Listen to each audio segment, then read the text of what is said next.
How does a man deported 7 times end up back on New York streets after assaulting a resident with a machete? On June 12, 2025, Representative Jim Jordan exposed a massive failure in the system during a heated confrontation with Governor Kathy Hochul. While IC was literally on the way to pick up a violent criminal, local authorities let him walk. Today, we're breaking down the 1 hour and 18-minute window that proves how dangerous sanctuary policies can be, and why the governor refused to call it wrong until she was backed into a corner. Recognizes Mr. Jordan from Ohio. Thank you, Mr. Chairman. Governor Hochul, third paragraph, second sentence in your written testimony, you said New York State cooperates with U.S. Immigration Customs Enforcement in criminal cases. Governor, who's Jesus Romero Hernandez? Thank you.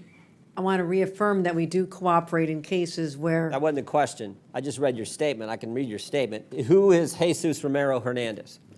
I don't have the details on every I'll single tell you. person in a state of 20 million people. I understand, but this guy's a citizen of Mexico, deported 7 times, came to your state, assaulted one of your residents with a machete, choked a police officer, then when he was in custody, assaulted a corrections officer.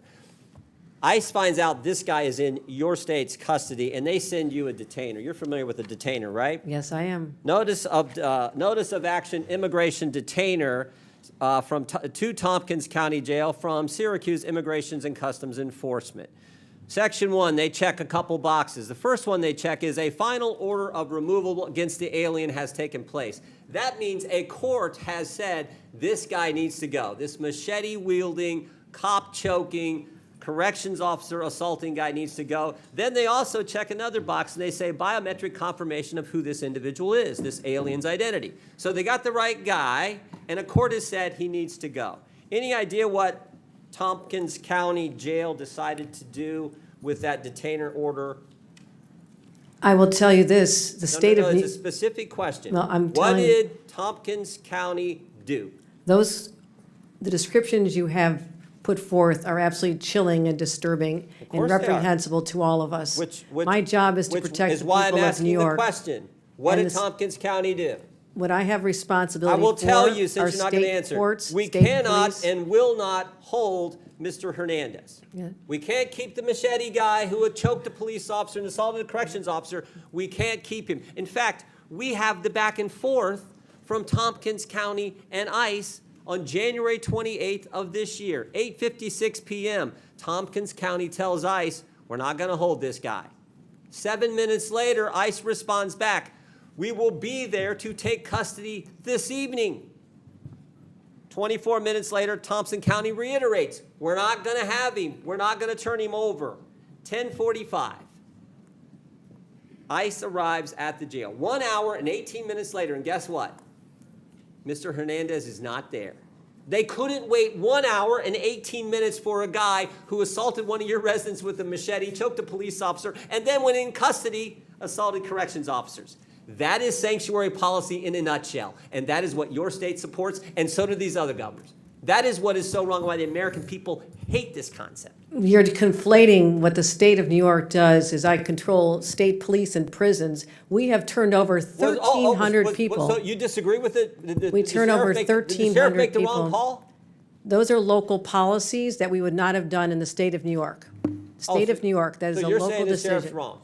I would say this, if it happened in a state prison, we have already turned over 1,300 people. Sheriff in in fact, Tompkins County, a I want to say Democrat or this. Republican, Governor? There have You any been idea? times, excuse The me. sheriff in Thompson County, a Democrat or Republican? Excuse me. There have No, been excuse times me, I when- asked the questions, you give the Well, I'm answers. Is he a asking Democrat or for a Republican? Do second. you know? I'm asking for this moment to explain that I'm sometimes waiting I'm for asking, ICE is he to a come Democrat pick or up Republican, people. and do you agree with the believe actions he's a he Democrat. took? Do you agree with the actions he took? How about that question? They are in conflict with what the state of New York would do. Well, maybe they're scared. By the way, he is a Democrat sheriff. Maybe the county guys are a little scared because you said this. I'm quoting from, it looks like the New York Times. We all know you can trust them. This is last month, May 25th. You said we have some counties that are renegade counties and work with ICE. Maybe they're nervous of being called a renegade county by their governor. So the Democrat sheriff says, we're not going to keep the machete-wielding, cop-choking, corrections officer assaulting guy. We're not going to keep him here for you to get here. We can't even wait an hour and 18 minutes. Oh, you know what else was interesting in this case? You know what else was interesting?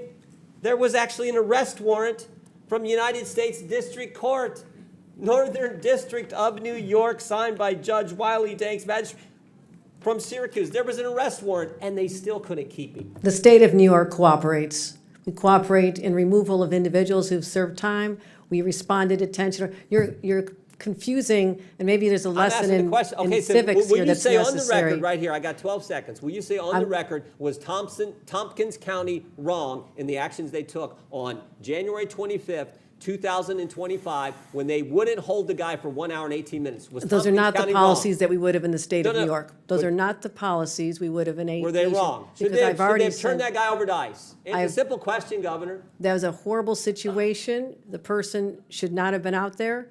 And it's a horrible situation, but it's a yes or no question. It is a response that this is a locality. Do you agree or disagree? In the state of New York, the person should have been held. Yes or no? The person should have been held, and in the state of New York, we would have turned him over. That is in conflict with what we would do as a state with respect to prison. And I want to know why ICE won't come and pick up the individuals who have served time in our state. I have cases where they have not even shown Governor, up. A court order and a detainer for a guy who did the things Mr. Hernandez did, and Tompkins County can't hold him an hour and 18 minutes, and you won't say that's wrong?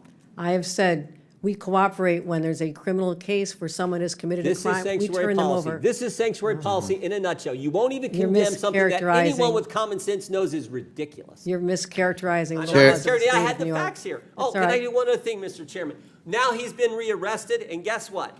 This guy who's now been rearrested, there is imminent danger that this inmate will do injury to himself and to others and presents a threat to safety, security, and good order of the facility, so he's not permitted to leave his cell. So this guy's not even allowed out of his cell, but they let him out on the street a few months ago. That's how ridiculous this is. When he does leave his cell, we go back to his country under our orders for deportation. Chair recognizes Mr. Mfume, and I'll give you an extra minute. Oh, there you go. Thank you. Mr. Chairman, I've got 2 unanimous consent requests that I hope would not count against my time. The House Oversight Committee hearing on June 12, 2025, centered on a specific, chilling case study in immigration enforcement failure, the case of Jesus Romero Hernandez. Representative Jim Jordan used his time to highlight a Mexican national with 7 prior deportations who had allegedly committed a string of violent offenses in New York, including a machete attack on a civilian and the assault of both a police officer and a corrections officer. The core of Jordan's argument was the ICE detainer. He presented evidence that Syracuse ICE agents had confirmed Hernandez's identity via biometrics and noted a final order of removal from a court. Despite this, Tomkins County, led by a Democrat sheriff, refused to hold Hernandez. The timeline Jordan provided is devastating. ICE told the jail at 9:03 p.m. they were coming that evening. The jail refused to cooperate. ICE arrived at 10:45 p.m., just 1 hour and 18 minutes later, only to find that Hernandez had already been released. Governor Hochul attempted to distance the state of New York from the incident, characterizing it as a local decision by a specific county. However, Jordan used the governor's own words against her, quoting a May 2025 New York Times article where she referred to counties that do work with ICE as renegade counties. This created a powerful narrative. Local officials may be releasing violent criminals out of fear of being labeled renegade by their own governor. By April 2026, this hearing remains a focal point in the debate over the Lake and Hope Act and similar legislation aimed at mandating cooperation with ICE detainers for violent offenders. The machete-wielding case became a symbol of the sanctuary policy in a nutshell, illustrating the gap between federal warrants and local compliance. While Hochul eventually admitted the person should have been held, the exchange highlighted the deep political divide over who is responsible when a known, violent, undocumented criminal is released back into the community.